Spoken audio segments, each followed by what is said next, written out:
जैसा आपको मालूम है कि हमारे अध्यक्ष किरण साहब, बल्लाल साहब, सुंदर जी, हमारे और साथी, सारी टीम पुंछ, राजौरी और बॉर्डर के सारे इलाके के जायजा और हालात देखने के बाद, लोगों की तकलीफें और मुश्किलात और इंतजाम को देखने के बाद आपसे कुछ ब्यौरा साझा करना चाहते हैं और हालात की चर्चा करना चाहते हैं। मैं अध्यक्ष जी से तो वो आपको साफ करें और इसके बारे में। Welcome, friends. In the first instance, I would proudly like to remind that 18th May is a proud day for India, and today is 18th, when under the leadership of Mrs. Indira Gandhi, the country successfully conducted its first nuclear test, which became a symbol of country's scientific capability and strong political leadership. इसके बाद जैसा कि आप जानते हैं कि 22 अप्रैल को पहलगाम में एक ऐसा हादसा हुआ जिससे पूरा नेशन जो है उनकी कॉन्शियंस को एक धक्का लगा, और उसके बाद में जो सब्सिक्वेंट इवेंट्स हुए जिसमें इंडिया और पाकिस्तान के दरमियान टेंशन और भी बढ़ गया और पाकिस्तान की तरफ से अनप्रोवोक्ड शेलिंग स्टार्ट हो गई, और फॉर द फर्स्ट टाइम देखने में मिला कि उन्होंने सिविलियन आबादी वाले लोगों पे शेलिंग की और बहुत ही तबाही उन आबादियों में हुई। तो जैसे ही हमें फर्स्ट अवेलेबल अपॉर्चुनिटी मिली, हम अपनी पूरी सीनियर टीम को लेके पुंछ, सुरनकोट, मेंढर, राजौरी, बिश्ना और सांबा के जीरो लाइन पे गए, और वहां पे लोगों से मिलने की हमने जो कोशिश की, हमारी कोशिश ये थी कि हर घर तक हम पहुंचे, स्पेशली वहां जहां पे डेथ्स हुई थी। और हम लोगों ने सोचा कि जो हमारे इस पूरे टूर में जो हमारे एक्सपीरियंसेस रहे हैं, जो हमें सुनने को मिला, जो हमें देखने को मिला, तो वो आपके साथ शेयर करें। जहां तक पुंछ का ताल्लुक है, सबसे ज्यादा डेथ्स पुंछ में हुई। 15 सिविलियंस वहां मरे और 3 सिविलियंस राजौरी में मरे, जो जिनको हम शहादत का नाम देते हैं, जिसमें राजौरी में हमारे एक बहुत ही अपराइट ऑफिसर श्री थापा, उनकी शहादत भी हुई, और 2 जो राजौरी में शहादतें हुई वो आउटसाइड स्टेट थी। इसके अलावा जो यहां पे हमने बॉर्डर लाइन पे जो देखा, 2 दिन हम लोग गए, वहां पे भी जो लोगों के जो नुकसान था वो भी काफी संगीन किस्म का नुकसान था। हमने हर जगह जाके उन लोगों की परेशानियां और मुश्किलात जो डिफरेंट इलाकों की डिफरेंट थी वो मालूम करने की कोशिश की।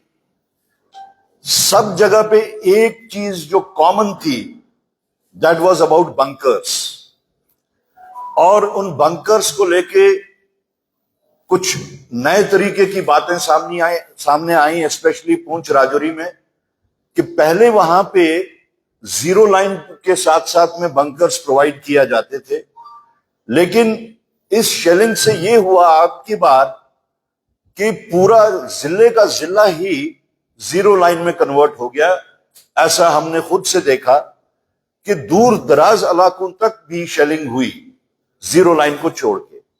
उन बंकर्स को लेके एक तो उन लोगों की ये डिमांड थी कि हमारे वास्ते कम्युनिटी बंकर्स बनाए जाएं, इवन दूर दराज इलाके जहां पे आबादी उतनी गुंजान नहीं है तो वहां पे इंडिविजुअल बंकर्स भी बनाए जाए।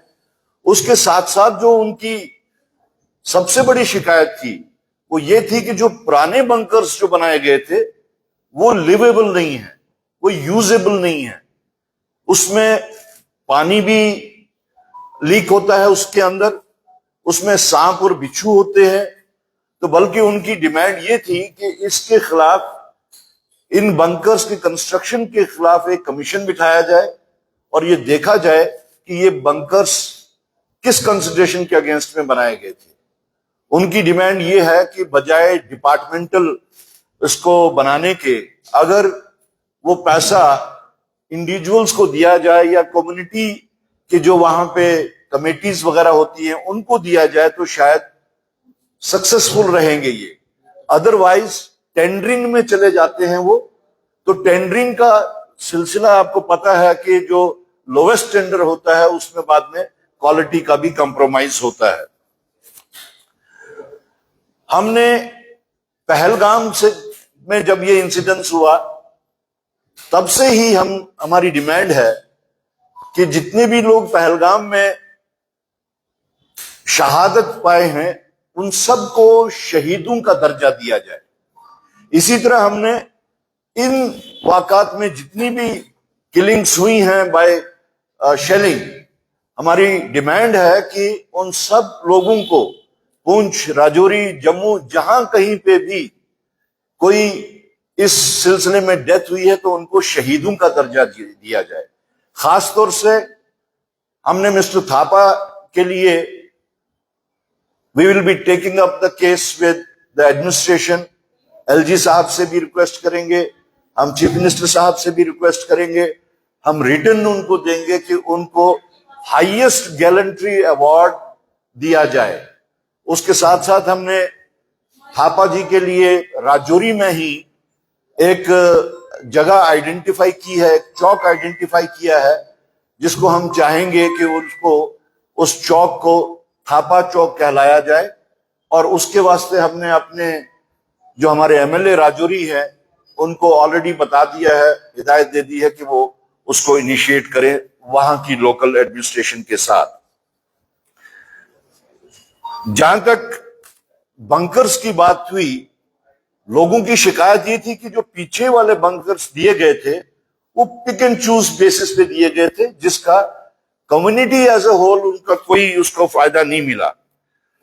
तो टोटलिटी में जो हमने वहां पे तबाही देखी उसके लिए हमने सरकार से जो डिमांड की, जो लोगों की एक डिमांड थी कि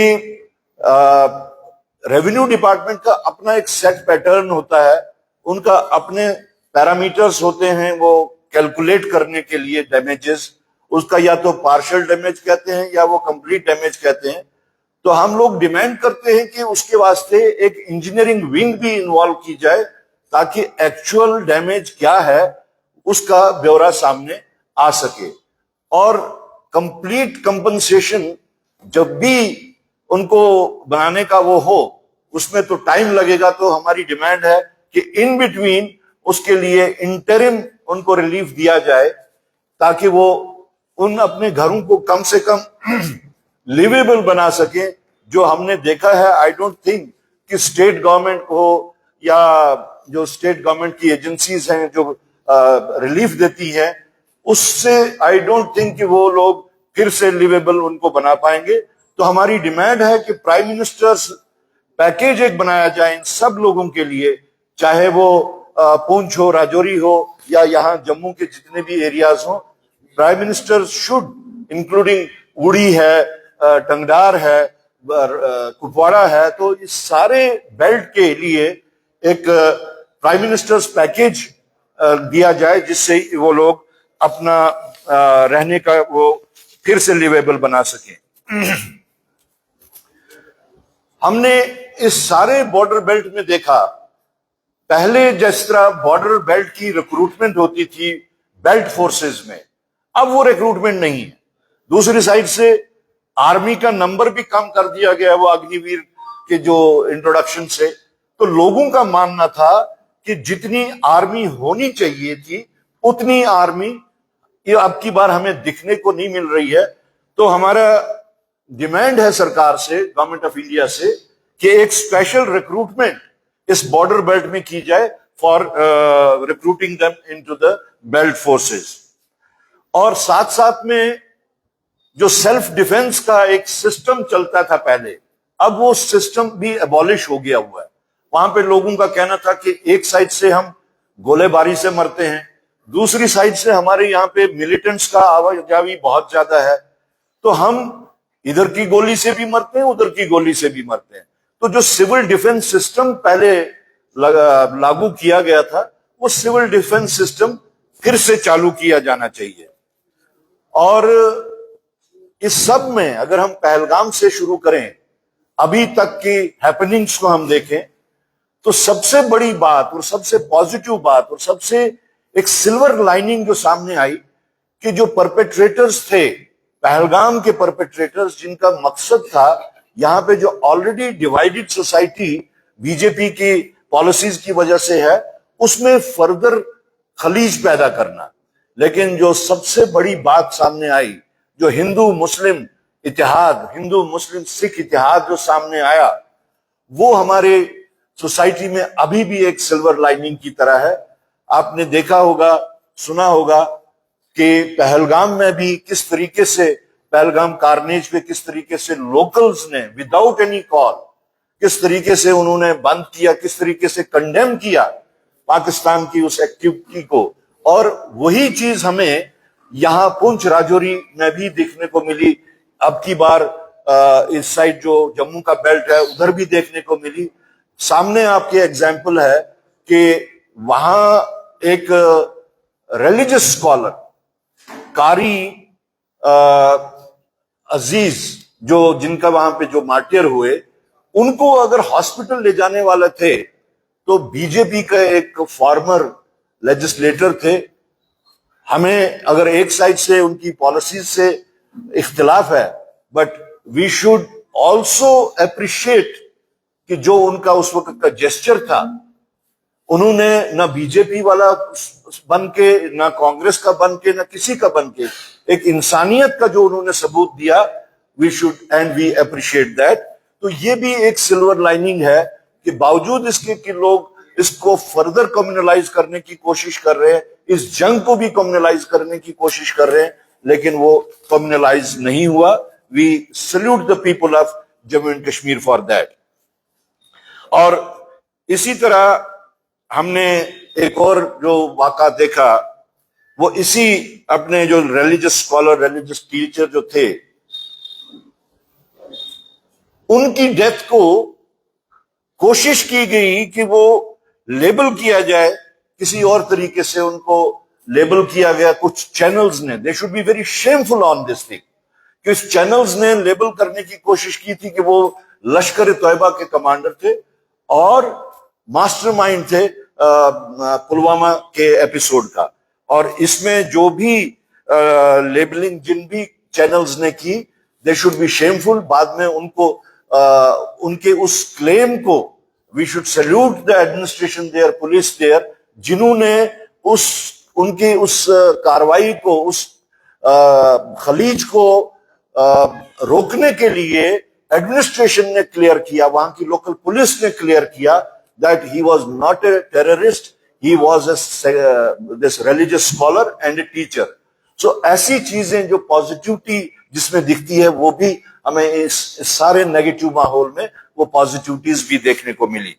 और बाकी जहां तक बीजेपी का माइंडसेट है, वो तो हमारे सामने, सबके सामने है, देखने को मिल रहा है, जो कि मध्य प्रदेश के एक मिनिस्टर ने एक्सप्रेस किया और वहां के डिप्टी सीएम ने भी एक्सप्रेस किया। लेकिन अफसोस की बात यह है कि इस सारे के ऊपर बीजेपी या सरकार ने कोई भी एक्शन नहीं लिया। तो ये उनका एक माइंडसेट दिखाता है। तो हमारा जो आज का मकसद था आप लोगों से, वहां के जितने भी हमारी जो ऑब्जर्वेशंस थी, वो आप लोगों तक शेयर करना आप लोगों के साथ। Thank you very much. जी, 2000 जो पर्यटक वहां पे थे, मौजूद थे, और वहां पे कोई भी सुरक्षा व्यवस्था कोई नहीं थी, और ये जो लापरवाही थी इसके ऊपर कभी भी किसी ने भी सवाल नहीं किया कि कौन लापरवाही में जिम्मेदार है, उसके खिलाफ कोई कार्रवाई की आज तक नहीं। मैं आपको याद दिलाना चाहूंगा,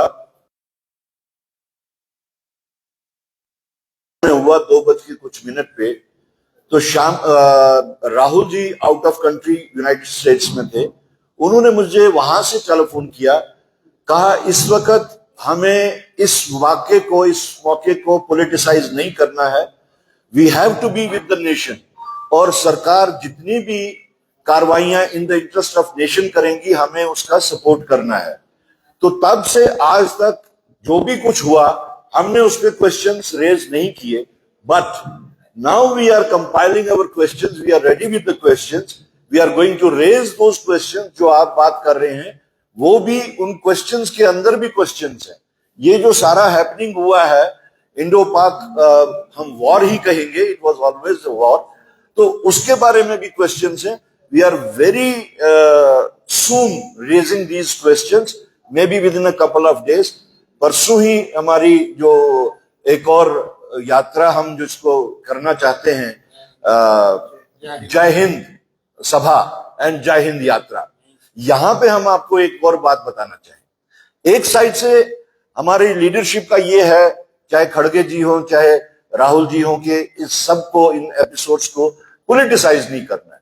दूसरी साइड से बीजेपी सारे को, खासतौर से ये इंडो पाक जो हुआ, इसको पॉलिटिसाइज करने की कोशिश क्या कर रही है, कर चुकी है। जब बीजेपी ने देखा कि वो सवालों के घेरे में दब चुके हैं, वो सवालों के घेरे में कोई जवाब नहीं दे पा रहे हैं, तो उन्होंने उस इनिशिएटिव को, जो फोर्सेस का इनिशिएटिव था, उसको वो हाईजैक करने की कोशिश कर रहे हैं। मेरा क्वेश्चन है उनसे, nation would like to ask them कि ये संदूर जो ये था,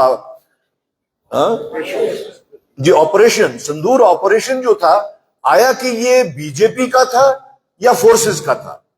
this was an initiative by the belt forces, may it be army, may it be air force, may it be navy, may it be BSF, may it be CRPF, CISF, even the local police.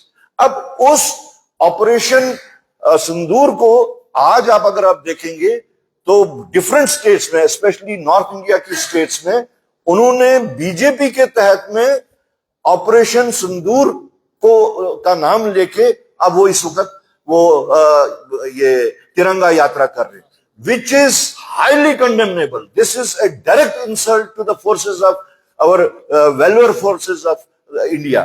तो अभी भी वो इससे बाज नहीं आ रहे हैं, जो वो इसमें ये कर रहे हैं, पॉलिटिसाइज कर रहे हैं। सर, आपने कहा कि जो वार में जो लोग मरे हैं वो शहीदों का दर्जा मिलना चाहिए, कोलेटरल लॉस ऑफ लाइफ वार में होता है। इससे पहले भी जम्मू कश्मीर में कॉन्फ्लिक्ट में कई लोग, सबको मार्टियरिंग जो है वो दिया जाना चाहिए। देखिए, जिस तरीके से ये सब कुछ हुआ, सबसे पहले आप उन लोगों को ले लीजिए जो यहां से एज पर्यटक गए थे, और वो तो किसी वॉर में नहीं गए थे, वो तो वहां पे अपनी छुट्टियां मनाने गए थे, और जिस अंदाज से वहां पे परपेट्रेटर्स आए और उनको वहां पे चुन चुन के मारा गया, तो they deserve to be called as martyrs. उसके बाद में जो यहाँ पे हुए, दे वर नॉट इन वॉर, वो भी तो अपना डेली, अपना रोजमर्रा की जिंदगी गुजार रहे थे। अचानक उन पे जो हुआ ये सब, और वो कोलेटरल लॉस के अलावा भी कोई ह्यूमैनिटेरियन ग्राउंड्स होते हैं, तो उन ह्यूमैनिटेरियन ग्राउंड्स के बुनियाद पर हमारी डिमांड रहेगी कि उनको एज मार्टियर्स कहलाया जाए। इसके साथ साथ हमारी कोशिश ये रही, हमने बार बार, राहुल जी ने भी और खड़गे जी ने भी बार बार ये कहा कि आप, बीजेपी से कहा कि आप सबसे पहले ऑल पार्टीज मीट कॉल कीजिए, और उसके साथ साथ पार्लियामेंट कॉल कीजिए, स्पेशल सेशन कॉल कीजिए। Why are they avoiding it? They know they can't face the nation. They know they can't face the questions. They have no answers.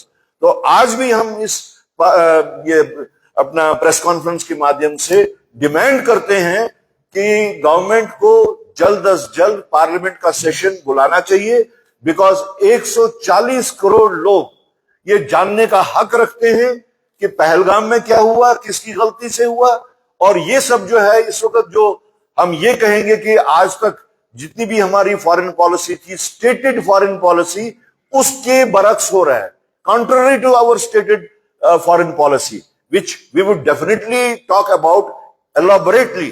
लेकिन हम ये कहना चाहते हैं कि जल्द अज जल्द स्पेशल सेशन पार्लियामेंट का बुलाया जाए। सर, मैं आपसे एक सवाल पूछना चाहूंगी। देखिए, जिस तरीके से लगातार पाकिस्तान द्वारा इस तरीके की हरकतें की जा रही हैं और कई सियासी पार्टियां कह रही कि अभी भी बातचीत से जो ये चीजें हल होती हैं, तो क्या आपको लगता है कि बातचीत करने का समय है या फिर ईंट का जवाब पत्थर से देने का समय आ चुका है? देखिए, वॉर इज वॉर, वो ईंट हो या पत्थर हो, वॉर इज ऑलवेज वॉर। लेकिन उससे ज्यादा जो इस वक्त नेशन को कंसर्न है वो ये है कि either we have accepted third party intervention और not. BJP is bound to answer the nation कि अगर हमारी स्टेटेड पॉलिसी ये है कि हमने कभी भी, we would like to remind you of 1972, जिस वक्त शिमला एग्रीमेंट से पहले ये जो जिस वक्त वॉर हुई थी, Mrs Indira Gandhi prime minister थी, तो निक्सन ने भी इसी तरीके से डिक्टेट करने की कोशिश की थी इंडियन नेशन को। It is not Congress, it was the nation of India जिनको डिक्टेट करने की कोशिश की थी। नेशन ने थ्रू मिसेस इंदिरा गांधी मुंह तोड़ जवाब दिया और उसके बरक्स आज ये आप देखिए, ट्वीट कहीं हो रहा है और दो लोग यहां पे, दो मुल्क यहां पे उस ट्वीट को फॉलो कर रहे हैं। I think that is a bigger concern than anything else. उसके बावजूद भी जो देखा गया है उल्लंघन, दैट इज ऑल्सो आंसरेबल। उनको उस चीज का भी जवाब देना है कि अगर आपने सीज फायर किया फिर क्यों हुआ और उसके बाद में फिर से सीज फायर हुआ, तो व्हाट इज द अंडरस्टैंडिंग। उनने हमारे जितने जो उसको एक्सप्लेन कर रहे थे, उन्होंने कहा we have got into an understanding. What is that understanding? Nation needs to know कि आपकी अंडरस्टैंडिंग थी या आपका एग्रीमेंट था। एग्रीमेंट अगर था तो क्या था, और अंडरस्टैंडिंग, हमने तो ये आज तक वॉर के दौरान में ये अंडरस्टैंडिंग का वर्ड नहीं सुना है। What is that understanding? Nation needs to know that.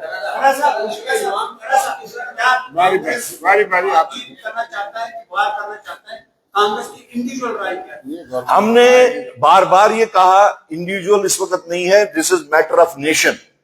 Nation में कोई भी अलग अलग नहीं आता, ना कांग्रेस अलग आती है, ना बीजेपी अलग आती है, ना कोई और अलग आता है।